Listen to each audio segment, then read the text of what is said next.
Hey everybody, TJ here, and I'm back with another 5s and 10s video, okay? Sorry I've been slacking lately, so let me get back on track and get these movies out for you, alright? So, today I'm going to be looking at movies once again, but let's see. Let's talk about that for a moment, okay? So, what does almost any movie have, okay? You have a hero, you have a good story, you got a love interest, and then you have another thing, and that is a villain or an antagonist. So what I'm looking at today is pretty much that villains, okay? And so what I'm going to talk about today is give my take on pretty much what I feel are the top 10 best villains in what I feel, okay? For my criteria, it's they don't have to be they don't have to be iconic, but they can be. They can also be a little bit on the popularity scale. It doesn't matter, but pretty much like I had to scour like so many different movies to figure out, okay, which villains do I feel are good, actually. So it took me a while to like nail down a good list. So so here's what I feel. Okay, so it's like here we go. Forget popularity or maybe iconic levels. So let's just dive right in and give my take. All right. So anyway, kicking off this list and coming in at number 10 is Salim Abu Aziz from the movie True Lies. Okay, if you don't know this character, I'll give you a little backstory of this character. Okay, obviously he's from a movie called True Lies, one of my favorite Schwarzenegger movies, which I covered in a previous movie. This pretty much what he is pretty much. I want to say it out loud and say he's post 9/11 world. He's essentially a Middle Eastern character. He's essentially a terrorist, and he's pretty much just hell-bent on like trying to get revenge on the United States for the events in the Middle East, actually. And of course, this is way before 9/11. And like pretty much, what can I say about this character? It's like, holy shit! He's like, he could be a real life villain, someone that we could probably see, on the streets or all that. It's kind of scary to think about it. And like this guy is just phenomenal, actually. And the actor Art Malik really just brought this character to life, and like he just nailed it perfectly, and like gave us almost like, oh my god, holy hell, I'd be scared shitless if something like this ever happened. But of course, he's got to go through Arnold to do it. Of course, if you all know the movie, I don't want to spoil what happens to him. You know what happens. So Salim Abu Aziz is truly iconic in his own right. So pretty much, essentially, is like my opinion, like a terrorist villain. Okay, so I hate to throw that out there. Okay, even though in that world of post 9/11 and all that, and in fact, believe it or not, true fact was that there was originally going to be a sequel to True Lies 2, but unfortunately the idea got scrapped because of the 9/11 tragedy, actually. So interesting concept, pretty cool villain there for what it's worth, and from an Arnold Schwarzenegger movie, gets my thumbs up. Okay, coming at number 9 is Bennett from Commando. Holy heck! So moving on from that kind of villain to a villain from another Schwarzenegger movie, this crazy MF portrayed by Vernon Wells, and holy hell, I really enjoy that character. It's like if you don't know the story, it's pretty much it's pretty much like a traitor. It's like the backstabber, okay? Because John Matrix Schwarzenegger is trying to fight and get his daughter back, who was kidnapped by a group of rogue men led by this guy Bennett, and pretty much like Bennett kind of stole the show, like the way was his demeanor. It's like he was just crazy, but he was chuckling or brandishing a knife or brandishing a gun. It's like you knew he was always up to something, and like Vernon Wells really nailed this role out of the park, and yeah, so many iconic roles, iconic lines, I would say, like that. You're getting old, John. You're getting old, and like it's like it gets you every time. It's like he's just looking for a fight, and he's gonna get it. And of course, I don't want to give too much away. Definitely watch Commando. If you have not seen it, you really are missing out on being a Schwarzenegger fan. All right, or whatnot. Pardon me. Coming at number 8 is the Wicked Witch from The Wizard of Oz. Yes, okay. My goodness, when I first saw that movie, like the moment that you saw her appear, you knew right away. Here's trouble a brewing, and here she is in the form of the Wicked Witch of the East, portrayed by legendary Margaret Hamilton, and like there's something about her that like really nailed this role, and it was just pretty cool, with her famous lines, no, I'm gonna get you, pretty, and your little dog too, and like, I'm melting and all that. It's just great, and like, truly, it's truly magnificent. Like how she was able to take something, as this witch, and just really embody it, and just turn it and just launch it into, this iconic movie, and a truly phenomenal character. And also, I want to say, I definitely say, definitely go see Wicked. It's a truly good show. It pretty much explains, like, how she came about, like how did she come from this being, how did she become the way she was, how did she become this wicked, so evil minded witch just over the land of Oz. It's interesting. I definitely recommend it. Definitely watch it. Okay. Coming at number 7, I'm probably gonna get a little heat for this, but Khan from Wrath of Khan. Okay, now before you set your faces to kill or whatnot, let me explain something. All right, all these villains, they have their own vendettas, but what Khan's vendetta is, pretty much, they all have one thing in common. That's a little bit of vengeance, technically. Think about it. Khan, Abu Aziz, Wicked Witch, even Bennett. Kind of, they're all the same vendettas are the same. They're out for blood. They're out for vengeance. And pretty much what Khan is, well, obviously he's the most iconic villain in the Star Trek universe. But think about this: he was a former Federation officer that was eventually kicked out of the Federation and banished to a planet. So essentially, he's fighting against the Federation again. And so pretty much that's like, okay.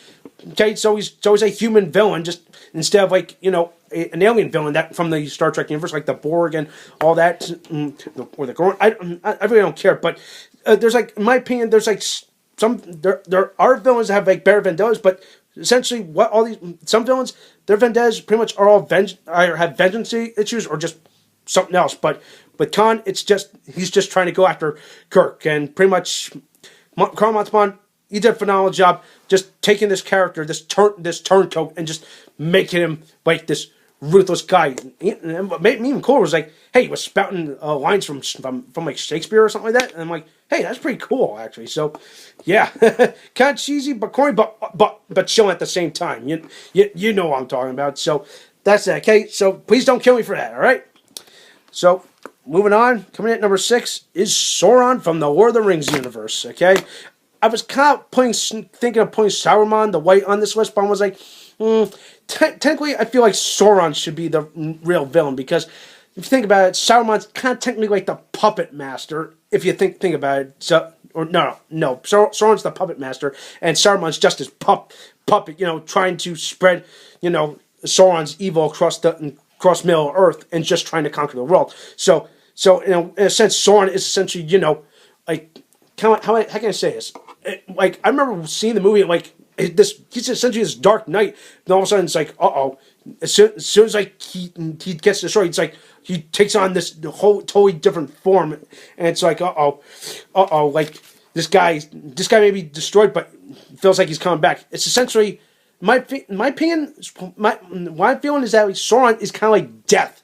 You can't, death doesn't die.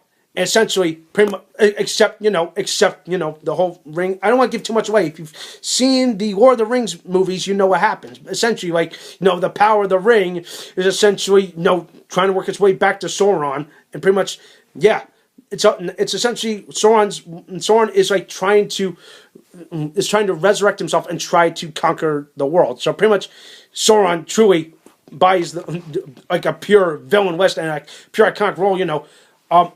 He's essentially almost death-like, but also at the same time hell-bent on domination of conquering the kingdom and becoming king, essentially, if you think about that. Coming in at number 5, Dr. Hannibal Lecter from Silence of the Lambs. Now I'm kind of moving onto someone else, actually, okay? Yeah, so we moved from someone from the fantasy universe to somewhat of a real-life villain, almost. Hannibal the Cannibal Lecter. Why not? So, and, like, what can I say? Like, Anthony Hopkins, like, took this role and just nailed it perfectly. And, like, every line is just chilling, just makes your skin crawl if you think about it. I once ate a man's liver, with some fava beans and a nice bottle of Chianti or something like that. And and I forget.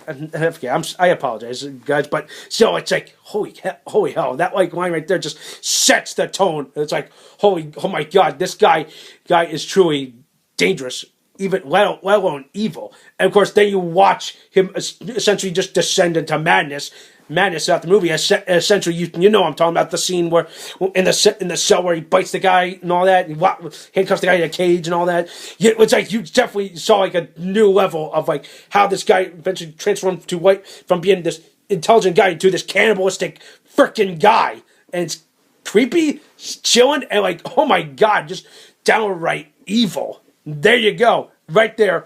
Hannibal Lecter comes in at number 5. Coming in at number 4 is the Joker from the Batman universe. Now to sell the debate, okay? What Joker am I thinking about? Like, is it Jack Nicholson's Joker or is it Heath Ledger's Joker? Okay, let's sell the debate right now, okay?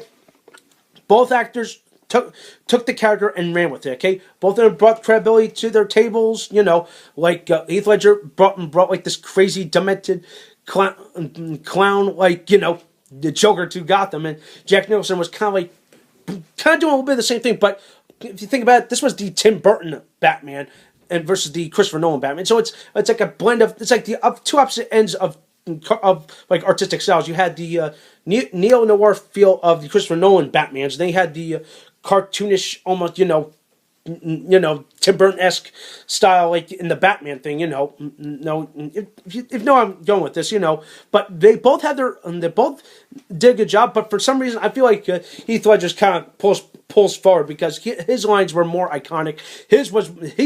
He embodied something else, like, on a pure different level, and like totally made the Joker way he was, and pretty much becomes how the Crown Prince of Gotham, like the true embodiment and the true revival of the Dark Knight, which is Batman, and like truly, like Heath Ledger pulled off a good job. Jack Nicholson did a good job himself, but I feel like Heath Ledger's Joker was better because like his was more, not only was he more creepier in like the way how he appealed, but also his lines. Like I said, why so serious?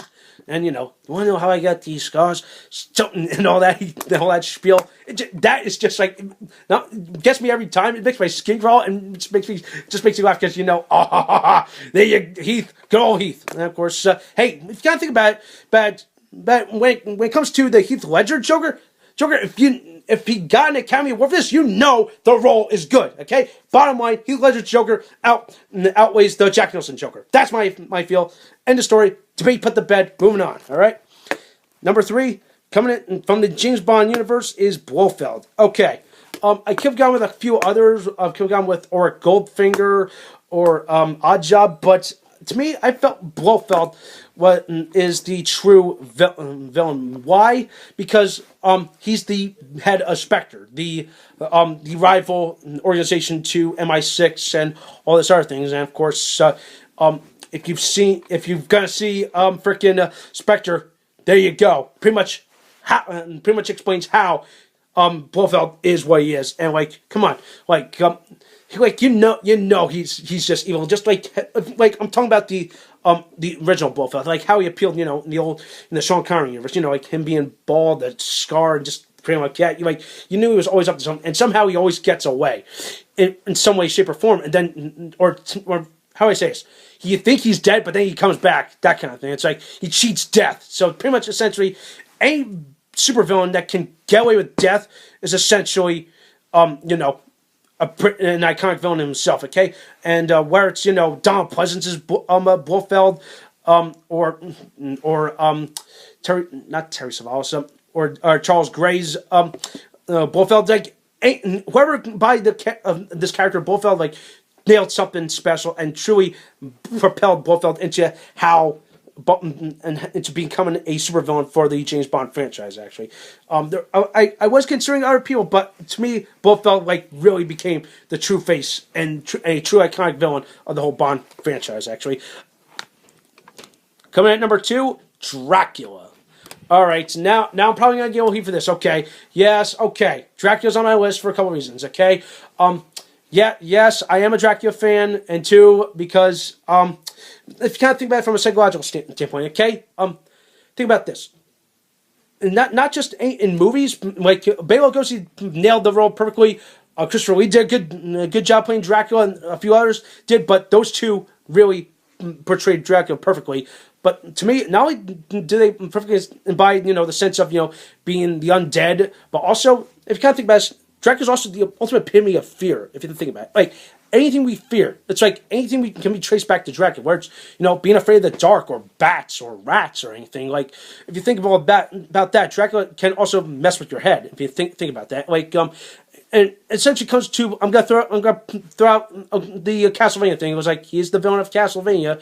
It's like, no matter what, it's like every time that you gonna play a game or gonna watch a movie, it's like, somehow Dracula's never gonna die, and that he's still gonna keep coming back. It's essentially kind of like death, but it's like, and he's gonna come back some way, shape, or form, and he's just gonna keep haunting you in your dreams. That kind of thing. So from a psychological standpoint, Dracula takes number 2. All right. So let's recap before I go into some of my obvious number 1 pick. So number 10, Salim Abu Aziz from True Lies, Ben from Commando, Wicked Witch from Wizard of Oz, Khan from Wrath of Khan, Sauron from Lord of the Rings, Dr. Hannibal Lecter, The Joker, Blofeld, Dracula, and coming in at number 1, Darth frickin' Vader. Why the hell not? The most iconic, in my opinion, the best villain ever put together on the silver screen. And like when you first saw him for the first time in New Hope, it's like, here you go, troubles are brewing. Holy hell, here he is. The guy that's essentially, trying to rule the galaxy, and of course, and all that. It's like everything about him was so iconic. Where it was his helmet, his cloak, his lightsaber, and of course his dialogue. You don't know the power of the dark side, I am your father. It's like any iconic line. Pretty much, he's definitely has become the true villain of cinema. Okay, and I gotta say this.